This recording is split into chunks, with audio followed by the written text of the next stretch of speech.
साहब बंदगी। मैं उमेश कबीर, कबीर चौरा मठ मूलगादी, बनारस से आप सबके लिए एक बड़ी ही खूबसूरत सी कहानी लेकर आया हूँ।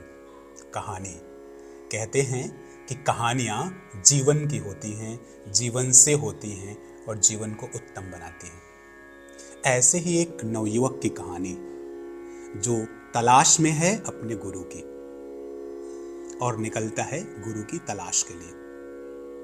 जैसे ही अपने गांव से बाहर निकलता है, वो देखता है कि एक बड़े से पेड़ के नीचे एक फकीर बैठा है, एक किसी खास आसन में। और वो पहुंच जाता है उस फकीर के पास। कहता है, बाबा, मैं बहुत भटका हूं, मुझे गुरु चाहिए। आप तो फकीर हैं, आप तो लोगों के कल्याण के लिए जीते हैं, मेरा भी कल्याण करें। मुझे बताएं कि मुझे मेरा गुरु कहाँ मिलेगा। कभी कभी प्रश्न जब जिज्ञासा से पूछे जाते हैं तो उत्तर देना ही पड़ता है, मजबूरी हो जाती है। ना भी देना चाहो तब भी इतने प्रेम से पूछे गए प्रश्नों के उत्तर को आप कैसे इनकार कर सकते हैं अगर आपको पता है वो उत्तर। फकीर तो वैसे भी हर प्रश्न का उत्तर लिए बैठा होता है, क्योंकि दुनिया में बड़ा ही खास होता है। वो सब कुछ छोड़कर फकीर बन जाता है, सब कुछ अपना कर भी फकीर बन जाता है। उस बाबा ने कहा, बेटा, बहुत परेशान होने की जरूरत नहीं है। मैं तुम्हें एक खास तरह का हुलिया बताता हूं कि तुम्हारा गुरु कैसा होगा। पहचानना तो तुम्हें ही पड़ेगा। जीवन में हमें गुरु को खुद ही पहचानना पड़ता है। और उस फकीर ने एक हुलिया बताया कि किसी पेड़ के नीचे एक बूढ़ा सा आदमी बैठा होगा, किसी खास आसन में बैठा होगा और कुछ इशारे कर रहा होगा। अगर ऐसा कोई व्यक्ति तुम्हें दिख जाए तो तुम ये बात समझ लेना कि वही तुम्हारा गुरु है। वो नवयुवक बहुत सी उत्सुक था।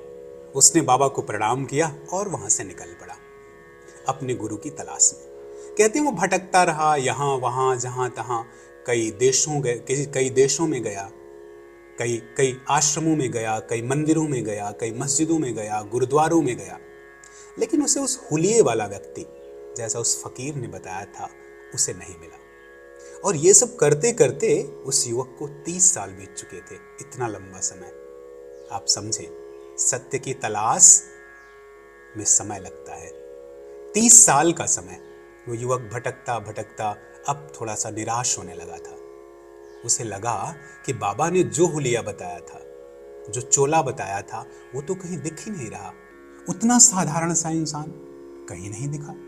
हर कोई अपने ही जीवन में कुछ खास तरह का मुलम्मा चढ़ाए हुए कुछ न कुछ बताने की कोशिश कर रहा है। कह तो रहा है कि सच है, लेकिन कितना सच है वो उस हुलिये से नहीं मिलता, क्योंकि उस फकीर ने बड़ा ही साधारण सा हुलिया बताया था।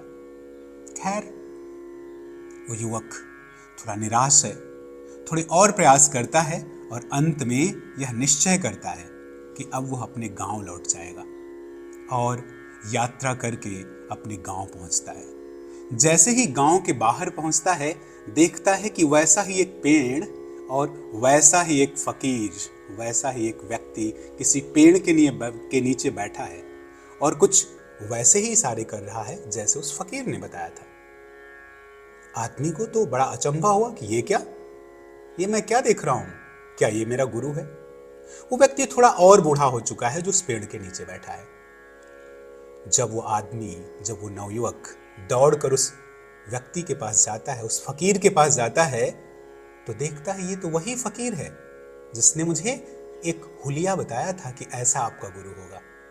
और वह बाबा के चरणों में गिर पड़ता है। कहता है, बाबा, ये क्या?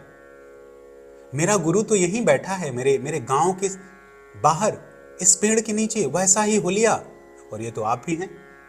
आपने पहले मुझे क्यों नहीं बता दिया?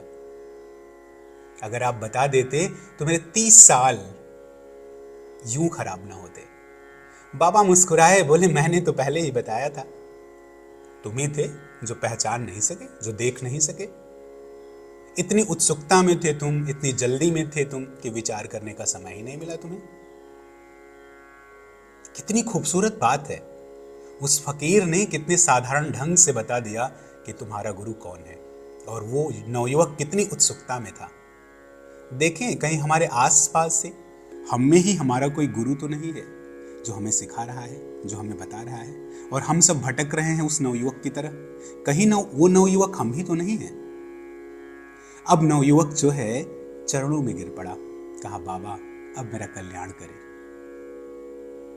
बाबा ने बड़ी खूबसूरत बात कही, कहीं 30 साल का जो ये सफर रहा इसमें तुमने बहुत कुछ देखा, बहुत कुछ जाना, बहुत सारी इंफॉर्मेशन कलेक्ट करी, और मैं तो सिर्फ तुम्हारा ही इंतजार कर रहा था कि जब तुम आओगे तब मैं इस आसन को छोड़कर और चलता बनूंगा। और उस एक पल में ही कहते हैं उस नवयुवक को ज्ञान उपलब्ध हो गया, और गुरु ने अपने जीवन भर की जो संपदा संकलित करके रखी थी उस नवयुवक को दे दी। देखें गुरु ये होता है जो एक पल में सब कुछ आपको दे दे।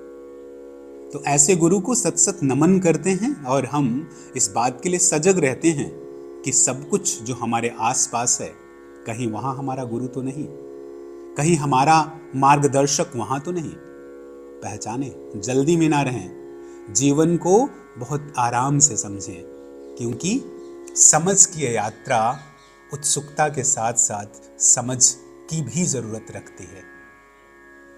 तो धन्यवाद आप सबको, इस कहानी को सुने और समझें सच को, और कहीं भटके नहीं, क्योंकि दूर के ढोल सुहाने होते हैं और पास में बजती बांसुरी कई बार नहीं सुनाई पड़ती।